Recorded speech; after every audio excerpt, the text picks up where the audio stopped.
September 7th, 1996. Las Vegas is buzzing, the strip glowing like a furnace, and everyone in the MGM Grand can feel something in the air. Mike Tyson walks into the ring looking like a man who's trying to reclaim a piece of himself.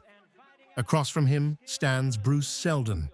But the truth is, nobody believes Seldon has a chance. And sitting right there in the front row, leaning forward with that unmistakable intensity, is Tupac Shakur. Tyson destroys Seldon in 109 seconds. One round, one blur of violence. The arena explodes. Tupac jumps up like a kid watching his brother win a championship. He rushes toward the ring, yelling, celebrating, grabbing Tyson through the ropes like they've just conquered the world together.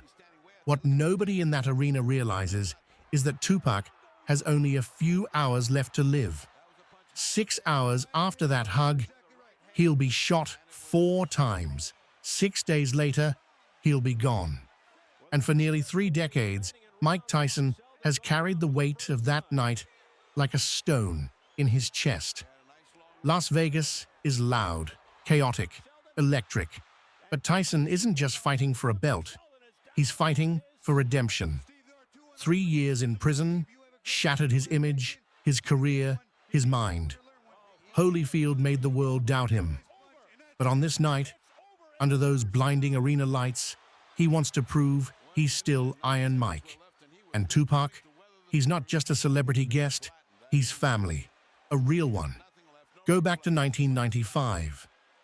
Tyson walks out of Indiana Youth Center after serving time for a charge he still says was wrong. He's broken, publicly, emotionally, professionally. Most of the world has already turned its back on him, but not Tupac Shakur. Tupac writes a track called Road to Glory, basically saying, "I believe in this man when nobody else does." He lifts Tyson up at a time when Tyson is drowning. Tyson never forgets that loyalty. You can hear it in his voice years later when he talks about Tupac. It's shaky, emotional. "He believed in me," Tyson says. "He didn't see a monster. He saw a human being." So when Tyson fights Seldon, Tupac isn't just invited. He's placed front and center, right where Tyson can see him. Because for Tyson, that's not just a rap legend sitting ringside. That's the brother who stood by him when everyone else disappeared. The fight itself is a blur. The bell rings and Seldon looks terrified. Eyes wide, steps awkward, breathing shallow. Tyson moves like a predator, stalking prey. A jab, another jab, a right hand that sends Seldon wobbling. Tupac is screaming, throwing phantom punches in the air like he's the one fighting. A left hook lands and Seldon collapses. His legs fold under him like paper. When he stands, his knees betray him. The referee waves it off and the arena erupts. Tyson wins. Las Vegas shakes. But while he's still soaking in the crowd's roar, fate is already steering Tupac down a deadly road. Backstage, the energy is insane. Suge Knight and the whole death row crew are there, hyped, celebrating. The plan is simple. Hit Club 662, Suge's club, and party all night. But on the way out of the MGM lobby, everything changes. Someone from Tupac's crew spots Orlando Anderson, a known Southside Crip. There's history, ugly history. Earlier in the year, Anderson allegedly robbed one of Death Row's guys in a Compton Foot Locker. Tupac sees him. The crew surrounds him. Fists fly. Tupac is right in the middle of it, throwing kicks, jumping into the chaos. The security cameras capture everything. Anderson gets up, dusts himself off, and walks away, straight into the night, to make a phone call that will change history. Tupac climbs into Suge Knight's black BMW. Sugie is driving. Tupac rides shotgun. No security in the actual car. Just two men vibing, laughing, still running on adrenaline from Tyson's knockout. Traffic lights glow red over Flamingo and Koval. The BMW stops. A white Cadillac rolls up on the right side. Tupac doesn't look over. The window of the Cadillac slides down.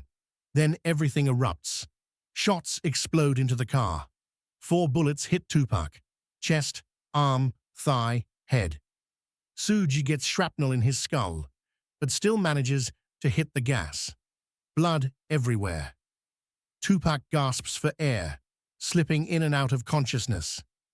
Suji tries to race to the hospital, but police stop the car, forcing them out. Officers yank the door open and find Tupac slumped, bleeding out. An ambulance arrives and races him to the trauma center. Doctors fight for hours. They remove his lung. They hook him up to machines. The world waits in silence. Tyson hears the news in the morning. He can't believe it. He goes to the hospital, but isn't allowed in. He sits alone in his hotel room, replaying the night over and over, asking himself questions that will haunt him forever. If I didn't have that fight, Tupac wouldn't have been in Vegas. He wouldn't have been in that lobby. He wouldn't have been in that car. Tyson carries that guilt like a curse. You can see it in every interview. It sits behind his eyes. Tupac dies 6 days later, 25 years old. One of the brightest flames in music history. Gone. The case is never officially solved. Orlando Anderson denies everything and gets killed in a gang shooting 2 years later. Theories grow like weeds, revenge hit, record label politics, crooked cops, but none of it brings Tupac back. And for Tyson, the conspiracy theories don't matter.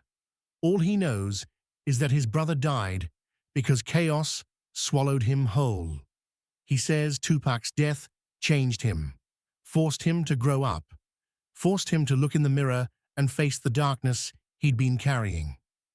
I didn't want to die like that, Tyson admits, reckless, out of control. Even now, when Tyson talks about Tupac, his voice softens. His eyes get glassy. He was my brother, he says, and I wasn't there to protect him. September 7th, 1996, will always be remembered for a 109-second knockout. But for Tyson, it's the night he won a fight and lost something infinitely more precious. Tupac believed in him when the world didn't.